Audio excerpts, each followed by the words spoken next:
व काय ट्विट आहे आणि काय? तसं मुरुडची निवडणूक होऊन गेलेली आहे, परंतु ज्या पद्धतीनं आमच्यातले गेलेले गद्दार लोक हे बोलत होते की उद्धवजी ठाकरे साहेब काँग्रेसच्या मांडीला मांडी लावून बसतात आणि म्हणून आम्ही शिवसेना सोडतो, तर तेच काँग्रेसच्या मांडीला मांडी लावून बसल्याचं उदाहरण माझ्याकडे अनेक आहेत, पण मी एक एक सांगतो. आता उमरग्याचं मी दाखवलं, आता मुरुडचं आहे. उमरग्याचं माझ्या माध्यमातून सगळीकडे आलो होतो, आता मुरुडचं मी सगळ्या तुमच्या समोर आणलेलं आहे. आणि आणखी बरेच आहे. मी महानगरपालिका इलेक्शन या काळात आणखी एक कशा कोणत्या गावात असं झालेलं आहे सगळं आणेल. याचा अर्थ यांना गद्दारी करायची होती, यांना सत्ता पाहिजे होती, यांना शिवसेना फोडायचीच होती. बाकी यांना काही काँग्रेसची दुश्मनी नव्हती. जर काँग्रेसशी यांचा विरोध असता तर काँग्रेसशी अलायन्स केलंच नसतं गावागावात. आणि म्हणून मी हे आधी उमरगा फाईल, आता मी मुरुड फाईल सगळे आपल्यासमोर आणलेली आहे. क्रीडा मंत्री माणिक रोकडे यांच्या अटकेसंदर्भात अर्ज न्यायालयात दाखल करण्यात आलेला आहे आणि तासाभरात त्यावर फैसला होणार आहे. फैसल्याची गरज नाही, कोर्टाने शिक्षा सुनावलेली आहे. क्रीडा मंत्री कोकाटेंना, सुनील केदारांना न्याय लावला होता, राहुल गांधींना न्याय लावला होता. दुसऱ्या दिवशी त्यांची खासदारकी सुनील केदारची आमदारकी गेली होती. सुनील केदारांना जेलमध्ये टाकलं होतं. कोकाटेंनी एका सदनिका प्रकरणामध्ये फसवणूक केलेली आहे. कोकाटेंना अटक झाली पाहिजे आणि आमदारकी आणि मंत्रिपद गेलं म्हणजे आमदारकी आणि मंत्रिपद या दोन्हीचा राजीनामा इमिजिएट घेतला पाहिजे. जो न्याय सुनील केदारांना होता, जो न्याय राहुल गांधींना होता, तोच न्याय माणिकराव कोकाटेंना लावला पाहिजे.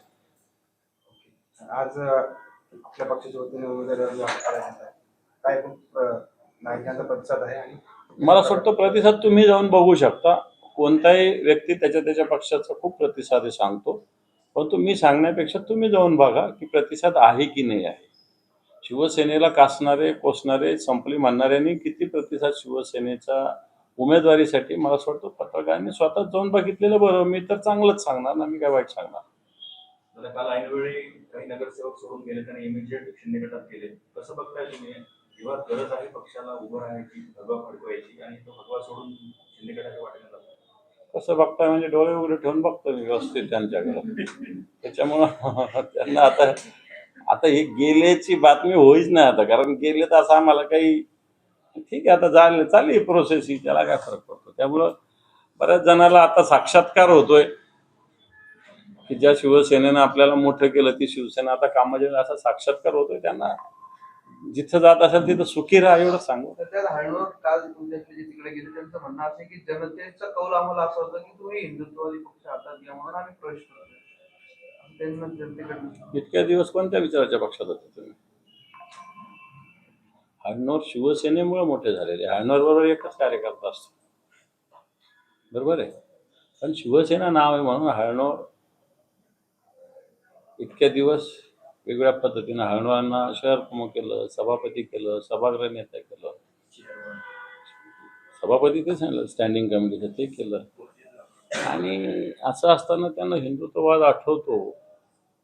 मला असं वाटतं जी शिवसेना हे विसरलेले का तुम्ही? ही शिवसेना कशी बाळासाहेबांनी आणली? इथं सुभाष पाटील साहेब बसलेले पहिले जिल्हा प्रमुख आहे. मला वाटतं शिवसेना आणि हिंदुत्ववाद एका वेगळ्या बाजू होऊच शकत नाही, आहेच नाही अशी. त्याला महाविकास आघाडीचं जागा वाटपावरून काही माहिती आहे? कुठल्या? महानगरपालिकेचं सुरळीतच आहे ना. काही तुमच्या कानावर आलं असेल तर सांगा, आमच्या काही बातम्या. पण अजून आमचं काही सुरळीत आहे. आमचं आतून बैठकात झाल्या नाही तर सुरळीत व्हायचं काय प्रश्न आहे. पण या सगळ्या व्हाव्यात, एकत्रित सगळ्यांना लढावं अशा प्रकारची भूमिका आमच्या जी परवा मुख्य समिती निवडणुकीची झाली तिच्यात अशा पद्धतीनं चर्चा करायला काही हरकत नाही महाविकास आघाडी संदर्भात, अशी भूमिका आमची ठरली. परंतु सगळ्यात आधी आमचे इच्छुक कोणत्या वाड्यात आमची शक्ती, उमेदवार मजबूत कुठले, मग आम्ही कोणते सोडू शकतो हा अभ्यास आम्ही करावा आणि नंतरच त्यांच्याशी बोलावं, अशा पद्धतीने आमची भूमिका आहे. तुमची शिवसेना विलास राऊत त्यांनी काल प्रवेश केलाय. त्यांनी त्यांचे मिस्टर नगरसेवक आहेत, त्यांच्या खैरे साहेबांवर आरोप केले. खैरे साहेब मला वारंवार सांगत होते, धमकी देत होते की तुझं घर पाडेल, तुझी बिल्डिंग पाडेल, म्हणून त्याला कंट्रोल मी इकडे प्रवेश केल्यावर आता माझ्या इकडे घर साबूत राहायचं, इकडे पडणार नाही, काही नाही म्हणजे असं. मला वाटतं उगाच एक फॅशन झाली खैरे साहेबांवर आरोप करणं. खैरे साहेबाच्या आशीर्वादानंच इतक्या दिवस ते पदावर आहेत. त्याच्या घरात तर खैरे साहेब खूप मोठं होर्डिंग होतं लागलेलं. आणि आता कशी काय खैरे साहेब वाईट दिसले? काल परवा 8 दिवसापूर्वी मी तिकडे गेलो होतो, त्याच्या घरात होतो. आणि आता त्याला खैरे साहेब घर पाडणं, खैरे साहेब म्युन्सिपल कमिशनर आहे का अतिक्रमण अधिकारी आहेत? खैरे साहेब घर जोडायचं काम करतील, घर पाडायचं काम खैरे साहेब तरी करणार नाही एवढं आम्हाला माहिती आहे. मंत्री संजय शिरसाट एमआयएमचा जो पक्षचिन्ह आहे पण तो बोठवण्याचं मागणी करणार आहे कारण संक्रांत जवळ येते तर प्रचार होऊ शकतो असं. हे पण याला काय अर्थ नाही. आता मी रोज घड्याळ घालतो तर ही गोठवून कुठे गोठवून ठेवायची, हा हात मी काय तोडून ठेवायचा का? या म्हणण्याला काय अर्थ नाही. नैसर्गिक एखादी गोष्टी होत असेल होऊ द्या. मशाली आपण टेंबे लावतो मंदिरामध्ये वेगवेगळ्या ठिकाणी, त्या काय लावायच्या नाही का? त्या म्हणण्याला काय अर्थ नाही. शिरसाट खूप बुद्धिमान आहे असं त्यांच्या डोक्यात असेल.